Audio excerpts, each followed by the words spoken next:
بسم اللہ الرحمن الرحیم۔ بسم اللہ الرحمن الرحیم۔ السلام علیکم ورحمۃ اللہ وبرکاتہ۔ عزیز طلبہ، آج الفوز الکبیر فی اصول التفسیر کا سبق نمبر 169 ہے، اور اس سبق کے اندر ہم استنباط احکام کا بیان پڑھیں گے۔ الفصل الثانی فی بقیۃ لطائف هذا الباب الکلام حول استنباط الاحکام ومن جملۃ ذلك استنباط الاحکام وهذا الباب واسع جدا وللعقل مجال فصیح فی الاطلاع على فحاوى الآیات وإیماءاتها واقتضاءاتها والاختلاف بحذافیره حاصل فيه، وقد ألقى الله تعالى في روح الفقیر حصر الاستنباطات في 10 اقسام والترتیب فيما بينها، وتلك المقالة میزان عظیم لوزن كثير من الاحکام المستنبطہ۔ الفصل الثانی فی بقیۃ لطائف هذا الباب، اس کا ترجمہ یہ کہ یہ فصل اس باب کے بقیہ لطائف کے بیان میں ہے۔ الحول الکلام حول استنباط الاحکام ومن جملۃ ذالک، اور ان احکام اور ان لطائف میں سے استنباط الاحکام، احکام کا استنباط بھی ہے، یعنی جن لطائف کا ذکر پیچھے چل رہا تھا ان میں سے احکام کا استنباط بھی ہے۔ وہذا الباب واسع جدا، اور یہ باب جو ہے بہت وسیع ہے۔ وللعقل مجال على فحاوى الآیات فصیح فی الاطلاع على فحاوى الآیات وإیماءاتها واقتضاءاتها، اور مصداق و اشارات اور اقتضاءات سے باخبر ہونے کا میدان عقل کے لیے بہت کشادہ ہے، اور اختلاف موجود ہے۔ حاصل فیہ، اس کے اندر اصولی اختلاف جو ہے وہ موجود ہے فقہا کے درمیان۔ وقد القى اللہ تعالی فی روح الفقیر حصر الاستنباطات فی 10 اقسام، اور فقیر کو 10 اقسام میں استنباط کے انحصار والترتیب فیما بینہا، اور ان اقسام کی ترتیب کا الہام ہوا ہے، یہ اللہ تعالی نے ڈالا ہے فقیر کے دل میں۔ وتلک المقالۃ میزان عظیم، اور وہ مقالہ بہت جو ہے وہ مستنبط احکام کی جانچ کے لیے ایک بڑی ترازو ہے، یا بہت جو ہے وہ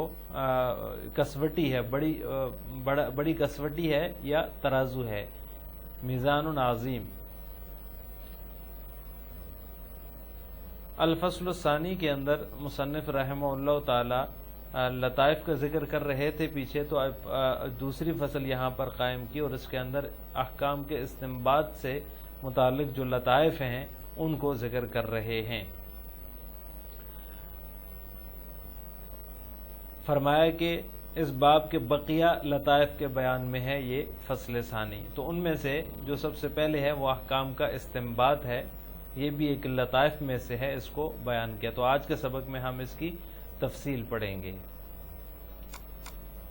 مصنف رحمہ اللہ تعالی فرماتے ہیں کہ مجھے 10 اقسام میں استنباط اور اجتہاد کے منحصر ہونے کا الہام ہوا ہے، تو لہٰذا وہ 10 اقسام کون سی ہیں،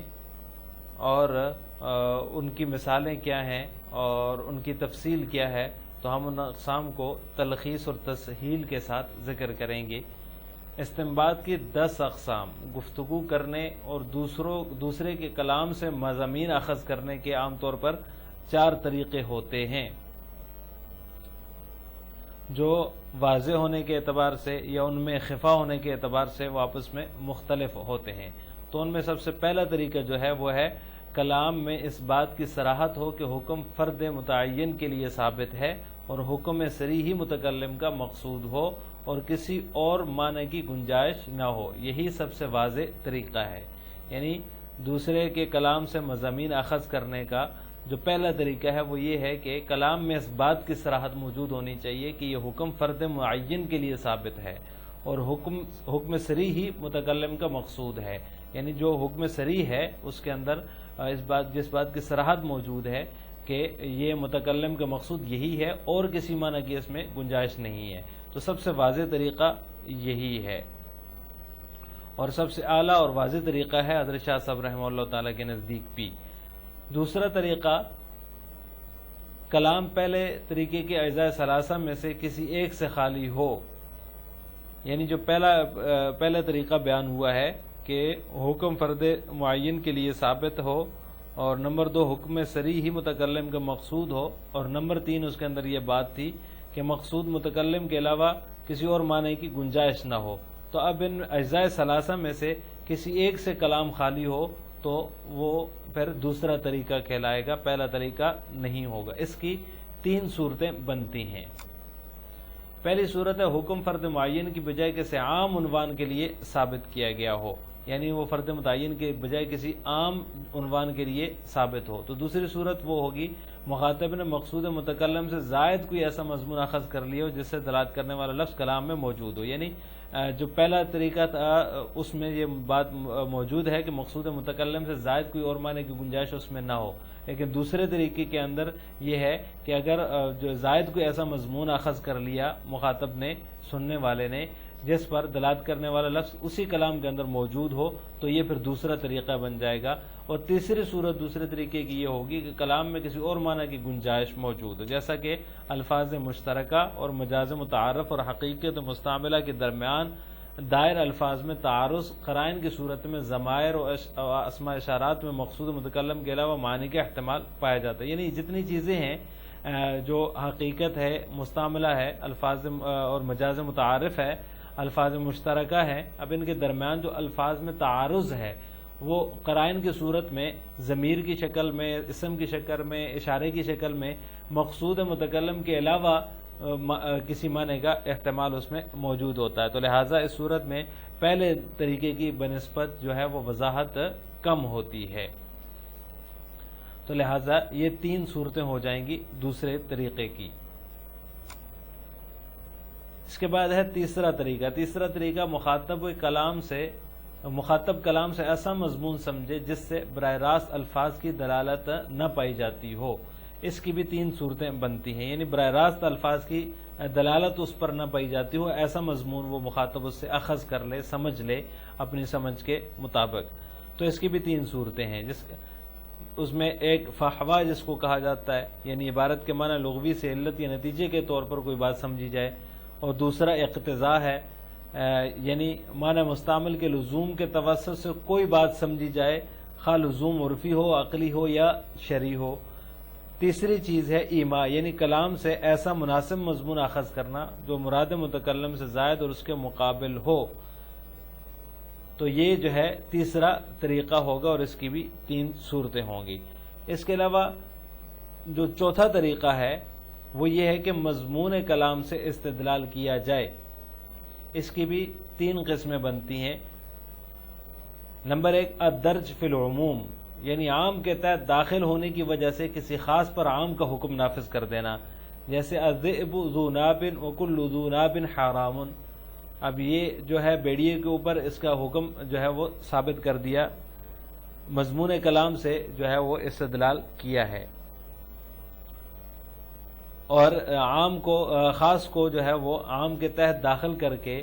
جو ہے وہ اس پر عام والا حکم نافذ کر دیا۔ دوسری صورت اس کی ہے الاستدلال بالملازمہ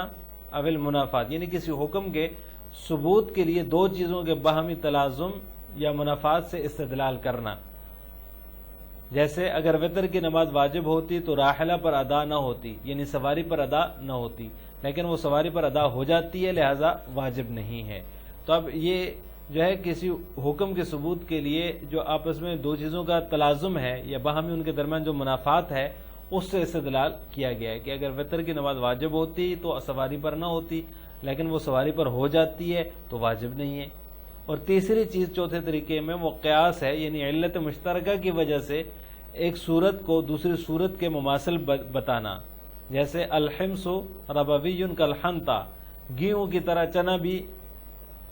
جو ہے وہ ربوی ہے، یعنی اس کے اندر بھی ربا پایا جاتا ہے۔ تو لہٰذا یہ جو ہے وہ اقسام 10 ہو گئی ہیں، اقسام جو ہم نے